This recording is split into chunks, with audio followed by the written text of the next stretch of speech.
Hey there friends and enemies, JoPaWrites here again, and today I've got another Remnant 2 video for you guys. This one showcasing my ultimate support build that I am absolutely loving with the new Forgotten Kingdom DLC. And the reason for that is it's allowed me to help my new friends who are jumping into the game for the very first time have success and not feel like I'm hard carrying. And what I mean by that is I'm not doing all of the damage to the bosses.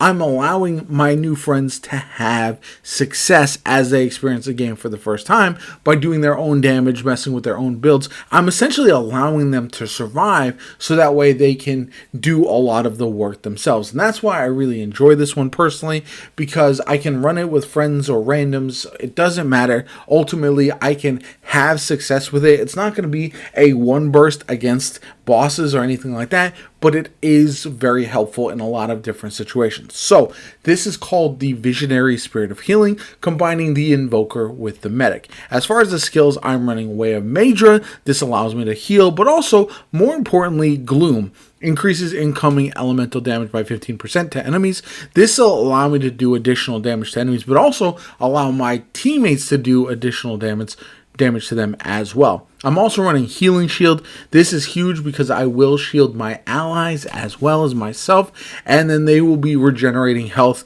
not only with the Invoker skill but also with the Healing Shield as well. And these combine really well with some of the different perks that also allow me to not only heal myself but heal my allies at all time, and it's just phenomenal. As far as the items that I'm using, you can use whatever armor set that you want. To be honest, I am running the Ruined Heart. The reason being, I don't feel like you need additional healing or shields with the relic, so I'm going to get my mods back even faster. And the reason I like that is because, by the way, I'm also running skill duration, range damage, and then mod damage as well. Now, I am running a long gun. You can run whatever your favorite is. I'm running the Black Maw with Song of Aifnir. So this allows me to slow enemies, essentially making it easier for myself and my allies to kill as many of them as possible, while also doing damage to annoying flying enemies as well, which I feel like is very nice. I also have Spellweaver on this to generate more mod damage, mod generation, which is fantastic. And then I'm also rocking the Nebula. So this is super helpful because I do have the Nano Swarm up pretty consistently, and then I have Harmonizer on this one, so I will deal more mod damage and also generate additional mod power for my other weapon. So it just works out really well. Again, not really focused on damage, just really providing a ton of support. Then we've also got Crystal Staff. You can run whatever you want here, but Stormbringer helps out as well because it increases the status effect damage, and the Crystal Staff allows you to do it from a distance, which is very nice. Then I'm running the Difference Engine Amulet, so while shield is active, all damage is increased, and I get 4.5% of base damage dealt as lifesteal. Burden of the Stargazer, so reduces skill cooldowns by 15%. Activating a skill costs 15 health, but 15% health, I don't really feel that because I'm generating my health back so quickly that you barely even notice that it's gone.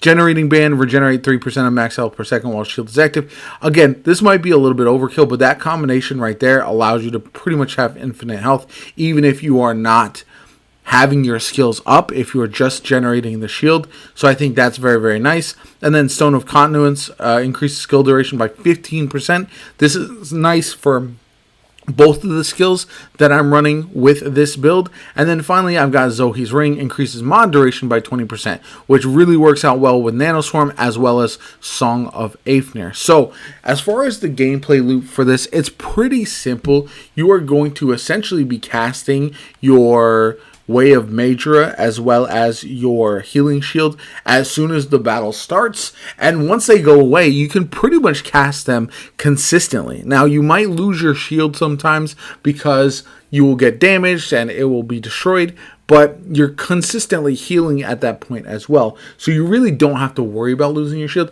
And again, because of the skill cooldown benefits that you have, not only with the Invoker archetype but also some of your traits and everything like that, it does allow you to generate your skills back very quickly. You'll see in the gameplay that I'll cast either one of my skills and the other one comes back very quickly, and then I'll cast the other one, and it's just a nice loop there. And then as I'm doing so, I'm generating a ton of mod generation, so I can use both of my mods pretty frequently. If I don't have one up, I will then use my relic to generate those mod generation as well, and add a little bit more healing. Now, honestly, I could add some more damage to this if I really wanted to by swapping out something like the generating band, just because I do feel like I stay alive often enough. However, one of the things to remember is that as the enemies get tankier when you're playing in co-op, it does feel like you have allies, if their builds aren't right,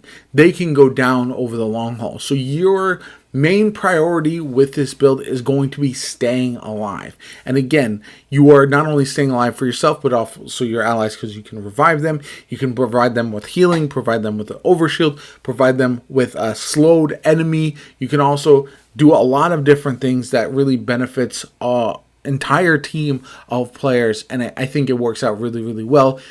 It feels really much like a support class in something like Overwatch. Consider that, because I provide so many benefits to my teammates, I'm essentially allowing them to do all the heavy lifting with the DPS, with clearing ads. Although the ad clearing on this is very nice, especially as long as you have the Nebula mod active, Nanoswarm, because it does chew through ads even on Apocalypse difficulty. And that's what I'm running in all the gameplay for this, by the way.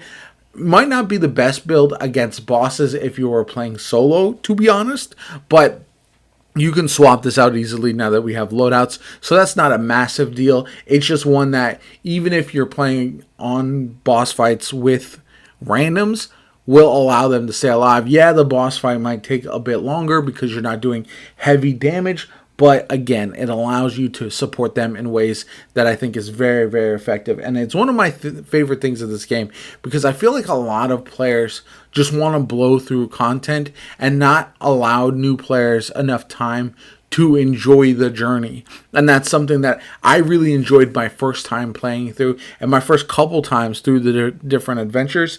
And I really had to learn for myself and figure out what works best for me, where I can get the most damage and all that kind of stuff. And this kind of eases the learning curve without completely taking over their gameplay and feeling like they aren't contributing whatsoever, which I feel like I've been there, and it definitely feels frustrating because you are just not doing, you're a spectator to the game more than anything. So that's why I built this the way that I did. I did very much enjoy it.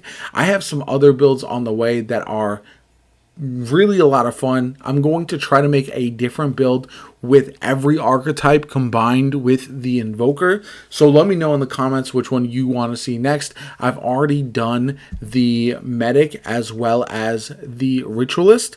So I believe I'm going to try out either the Summoner or potentially the Alchemist next. But let me know in the comments what you think I should be running, and I will definitely check it out and see if there's any underrated combinations I can work with. I also have a specific boss build that is pretty funny that I found from some other folks. I found it on Reddit as well, and so I'll definitely link that, but that's going to be another fun one. Anyway, a little bit of rambling there. If you enjoyed the video, hit that like button, subscribe to the channel. Helps me out tremendously. Shows you want to see more Remnant 2 content from me going forward. I've been very much loving the game so far. It is an absolute blast with the new DLC content. My name is Jopa. Have a good one, and I'll catch you all later.